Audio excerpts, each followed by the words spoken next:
గవర్నమెంట్ని మార్చి మోసపోయినామంటారు జనం. అనవసరంగా గవర్నమెంట్ మారిందంటారు జనం. ఈరోజు జనం ఎంత ఇబ్బంది పడుతుంది, ఎంత అవస్థ పడుతుందో తెలుసు. యూరియా బత్తాల ఇష్యూ కానీ, లేకపోతే పంట బోనస్కి సంబంధించినటువంటి అంశం కానీ, నిరుద్యోగులకు ఉద్యోగాలకు సంబంధించిన వ్యవహారం కానీ, ఎంత సమస్యలు తెలంగాణలో. హైడ్రా పట్టుకొచ్చిండు నిన్న కేసీఆర్ చెప్పిన హైడ్రా గురించి. ఏమని? హైడ్రా రేవంత్ రెడ్డి పట్టుకొచ్చి పేదవాళ్ళు ఇల్లులు కూలుస్తున్నాడు. రేపటి రోజు బీఆర్ఎస్ గవర్నమెంట్ వచ్చుడుతోటే ఒకటే ఒక సంతకంతో హైడ్రాని తీసి చెరువులు ఎత్తెత్తా అన్నాడు కేసీఆర్. హైడ్రా తీసుకొచ్చి రేవంత్ రెడ్డి పేదవాళ్ళ ఇండ్లు ఇష్టానుసారంగా ఊల్చేసిండు. ఎక్కడికక్కడ నేలమట్టం చేసేటటువంటి కార్యక్రమం చేసిండు. మొత్తం ఖతం చేసి పడేసిండు. చాలామంది జనాలు కన్నీళ్ళు పెట్టుకున్నారు. జనాలు చాలామంది తలలు పట్టుకున్నారు. ఏం చేయాలో అర్థం కాలే, దిక్కు తోచనటువంటి స్థితిలో జనాలు ఉన్నారు. హైడ్రా బాధితులు, వెలుగుమట్ల బాధితులు 22వ తారీఖు సోమాజిగూడ ప్రెస్ క్లబ్లో ప్రెస్ మీట్ పెడుతురు.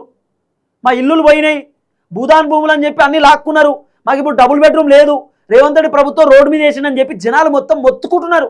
ఏదో ఫార్మా కంపెనీ కడతా అని చెప్పి పరిగి దగ్గరనట 1200 ఎకరాలు ఖాళీ చేపిస్తురట. ఏం తమాషా, ఏం కంపెనీలు, ఎక్కడ కంపెనీలు, ఏం కథ? నీ 3 లక్షల కోట్ల రూపాయలలో ఈ తెలంగాణ ప్రజలకు ఏం జరిగింది? ఏం తెచ్చినావు? ఏం సాధించినావు? ఎన్ని ఐటీ కంపెనీలు పట్టుకొచ్చినావు? హైదరాబాద్లో రియల్ ఎస్టేట్ పరిస్థితి ఏంది? రియల్ ఎస్టేట్ లేక మొత్తం రియల్ ఎస్టేట్ వ్యాపారులు అంతా కూడా నెత్తి పట్టుకొని కూర్చున్నారు. ఇవాళ ఏం కొనే పరిస్థితి లేదు, ఏం అమ్మే పరిస్థితి లేదు. అమ్మేటోడు రెడీగా ఉన్నా కొనేటోడు లేడు తెలంగాణలో. అంత ఘోరమైనటువంటి సిచ్యువేషన్ వచ్చింది.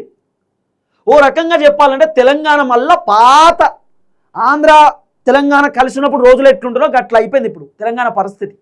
రేవంత్ అధికారంలోకి వచ్చినాక చాలామంది జనాలు చెప్తున్నారు, రేవంత్ చెప్పిండు కదా పాత రోజులు పట్టుకొస్తామని చెప్పి. నిజంగానే పాత రోజులు వచ్చినాయి.